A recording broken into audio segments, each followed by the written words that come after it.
Usikose burudani kibao. Pakua PMTV Extra kupitia Play Store au tembelea tovuti yetu pmtvextra.co.tz. PMTV Extra, tuko kiburudani zaidi. Haya bwana, ndugu zangu PMTV2, leo tumepata muda mzuri kabisa wa kuweza kukutana na mama yetu bwana, anamuita Mama Kungwi, Mama Love, mama mwenye mji wake. Utakavyokuja ndio atakavyokupokea. Habari yako mama? Nzuri mwanangu. Vipi hali? Alhamdulillah, namshukuru Mungu. Mambo alhamdulillah. Yani ukisema alhamdulillah ni alhamdulillah kweli kweli, sio ya uongo. Kuna watu sasa hivi watamani kumuona Mama Kungwi anaporomoka, anapotea kwenye mitandao ya kijamii. Wewe unazungumziaje hao watu?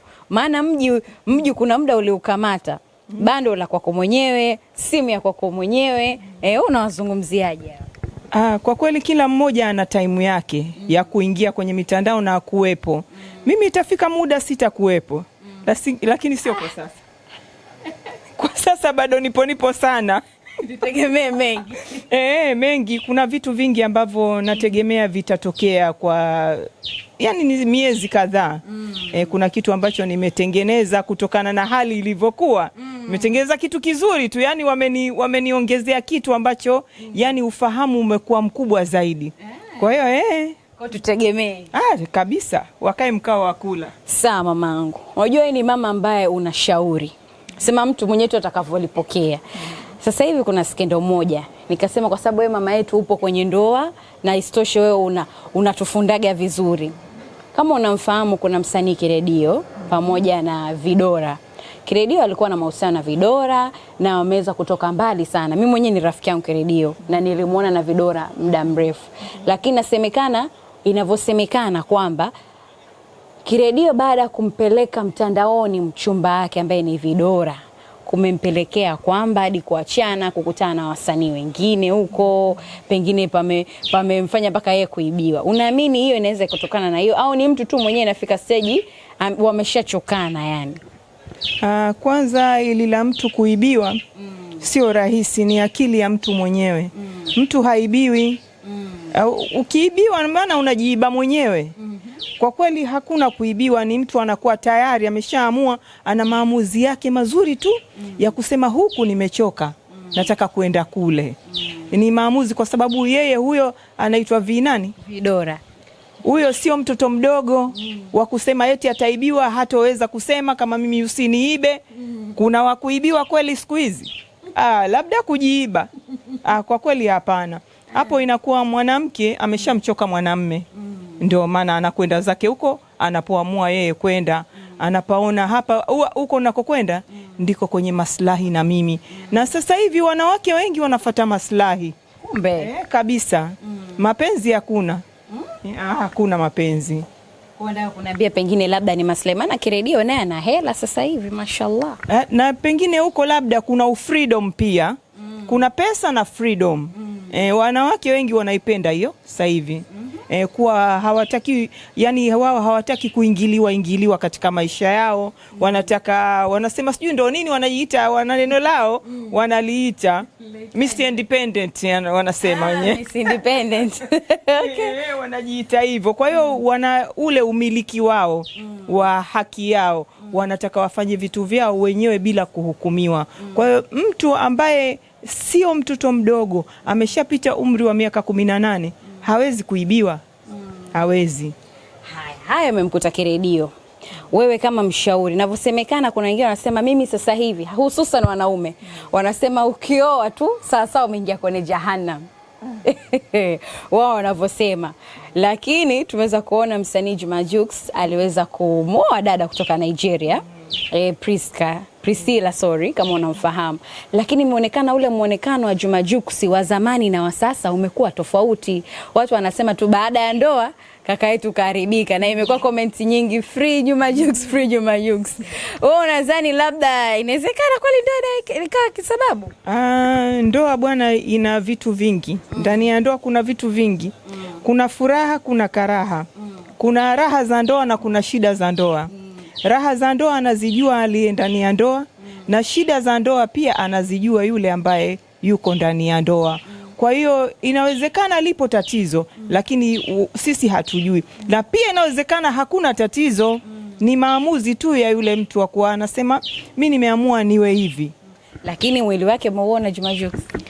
Lakini mbona anaimba vizuri, yani anafanya mambo yake mazuri, yale ni maamuzi yake. Kakonda, watu wanasema mbona kaka yetu kakonda? Tatizo nini? Ndio maana nikasema pengine kungu unaweza ukatupaza ndani. Sasa ngoja nikuulize. Mbona kuna wanawake ambao wanakonda wakiingia ndani ya ndoa? Mbona hao hawasemwi?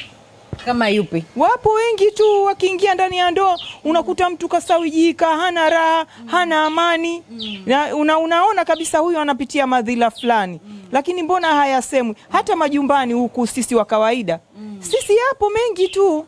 Unakuta mtu alikuwa mnene lakini baada ya kuolewa amekonda, amesawijika, hana raha, hana amani. Yapo, lakini wanaume wakikonda ndo wanasemwa. Kwa nini? Sasa wanaume pengine wanasema labda pengine dada yetu labda gubu limekuwa jingi, pengine hali akashiba. Maneno tu ya comment ya au freedom. Maana Juma Jux kabadilika, so umbo lile tulikuwa tumelizoea. Mimi nadhani Jux kuna kitu ambacho yeye kaamua kufanya hivyo. Au pengine siku hizi maisha hata kwa wanaume wanaweza kwenda kujifanyia surgery hivyo. Awe modo, awe mzuri, apendeze zaidi. Inawezekana. Alafu pia wanaume hawataki uzito mkubwa. Hata nguvu wanakuwa nazikosa ya chumbani. Ndio. Uzito mkubwa inakuwa nguvu ya kiume unakuwa huna. Kwa hiyo pengine kaona mimi hapa nataka nipige dabo. Kwa hiyo nipungue. Maamuzi hayo. Tena maamuzi magumu kweli. Okay, sawa. Mama, mimi na moja nataka tuondoke nalo. Hapo kwenye ndoa. Watu wanasema kwamba ukiwenza ni tabu sana. Japo tukija sisi kidini yetu ya Kiislamu tunaambiwa ukiwenza ni sunna, ukiwenza ni ibada, lakini wakiwenza imeonekana sasa hivi mambo yanakuwa mengi sana majumbani huko. Ndoa zinakuwa zinatafrani. Wewe unawazungumziaje wakiwenza? Kwa kweli kwanza niseme ukiwenza Mwenyezi Mungu ametupa mtihani mzito sana. Hapo ndio pa kujua wanawake Waislamu wataingia motoni au peponi. Ukitaka kujijua wewe mwanamke umeshiba dini katika hilo, mumeo akuletee akwambie ninaoa, mke wangu naoa au nishaoa. Katika 10 mmoja tu ndo atakuwa atatetereka kidogo. Lakini katika watu 9 wote watapata pressure na heart attack. Nakwambia ukweli, pale ndo kipimo cha imani ya dini yetu. Lakini ukisema na moyo wako, ukasema Mwenyezi Mungu nisaidie katika hili, basi anakusaidia, linawezekana. Lakini katika umomo, katika ukewenza bwana, kuna wakewenza ambao wana shirki, wakishaingia ndani ya ndoa wao ni shirki, ndo wanazozijua wao. Hawajui kuwa ndoa ni ibada, ni nusu ya dini, hawajui wao. Wanachojua ni mroge mume, nimpate mimi, au kushindana, kurushana roho, ndo wanavyovijua wao. Lakini vile vya ndani ya nyumba huwa hawavifanyi hivyo. Wanafanya mambo ya kurushana roho, leo mume akiwa huku nifanyie hivi hivyo. Lakini kusema kweli ukewenza kitu kizito sana, kitu kizito sana, niseme ukweli tu. Kigumu sana. Sawa. Hiyo moja. Ili nataka tumalizie ile swali la mwisho. Mama, sasa hivi bwana, mamangu, wanaume ndio kwenye ndani ya ndoa wanachepuka sana. Mno jamani. Yaani nikasema kama sisi watoto 2000 ukiangalia kwenye DM wanaoongoza kututongoza ni mtu ambaye yuko kwenye ndoa. Paka kuna mdongo anasema jamani, huu si mtihani huu, huyu si baba yangu mimi huyu. Wewe unadhani chanzo kubwa labda wanakosea wake ndani ni ipi mpaka kumfanya mwanamume aweze kutoka nje ya ndoa yake? Kwenye ndoa huwezi kusema mwanamke anakosea. Wapo ambao kwenye ndoa zao wanazienzi kama wanavyoenzi dhahabu. Wako ambao wanafanya yale ambayo wanatakiwa wanawake kufanya ndani ya ndoa, ila kuna baadhi ya wanaume hawaridhiki. Kama yapi? Sio wote. Kwanza wanaume wameumbiwa tamaa, niseme ukweli, roho zao zina tamaa, na ndio maana wakapewa Mwenyezi Mungu akawajalia waoe wake wawili. Waliambiwa waanze na 2, sio mmoja. Kumbe ndio. Kwa hiyo kama huna we pangu pakavu tia mchuzi, ndio utakuchukua wako huyo mmoja, hicho kimoja chako ndio kitakupelekesha. Ukishapata pesa ndio utaongeza cha pili. Lakini kama uko vizuri, basi wewe unatakiwa uwe mwanamume kweli. Hasa anatakiwa aanze na wawili. Mambo gani muhimu sasa watu wayafanye wanaume wao wasitoke nje ya ndoa?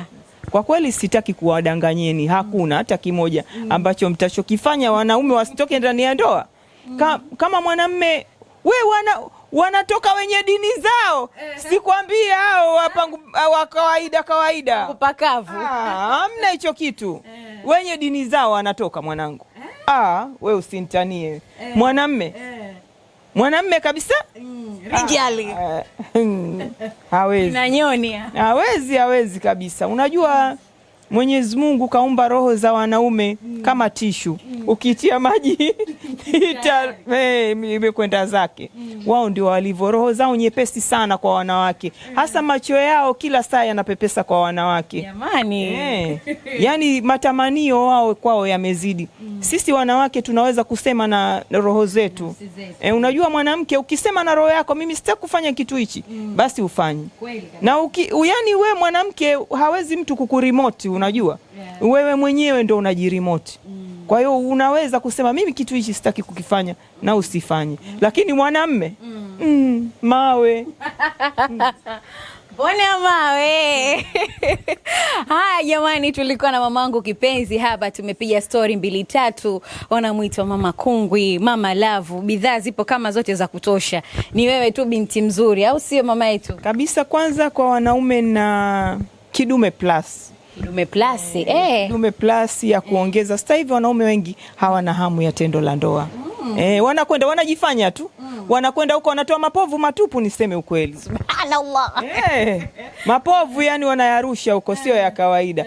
Mpaka watu wananipigia kelele, Mama Love Kungwi bwana tusaidie. Mimi nimepata mubaba lakini mubaba ana mapovu. We mubaba mzima una mapovu? Basi kuja kwa Mama Love Kungwi, ile superwoman aje akusaidie. Na Kidume Plus na big machine kwa wale ambao mzigo mdogo, wana vidole vya mwisho, basi Mama Love Kungwi inaongeza mzigo. Lakini pia na nguvu za Kiume Plus kwa wale ambao nguvu nyie marige zimekwenda mochwari, Mama Love Kungwi inazirudisha. Watake nini? Hakuna, yani paradise ipo hapa kabisa. Haya bwana mamangu, shukrani sana kwa muda wako. Bwana ulikuwa nami here The Chill, na leo tumeweza kumtembelea hapa Mama Kungwi, kaweza kuwapa haya ambayo mlikuwa myafahamu. So make sure una drop comment kwa hiki ambacho tumekizungumzia hapa. Comment yako ni muhimu sana. Wewe unazungumziaje? Wewe umeonaje? Wewe unashaurije? Basi sisi tunayapokea hapa PMTV2. Lakini shukrani sana kwa Director Nyoni ambaye amehakikisha kabisa tumeweza kukaa sawa. Niwashukuru sana, tukutane Instagram kwa updates nyingi zaidi, and bye bye.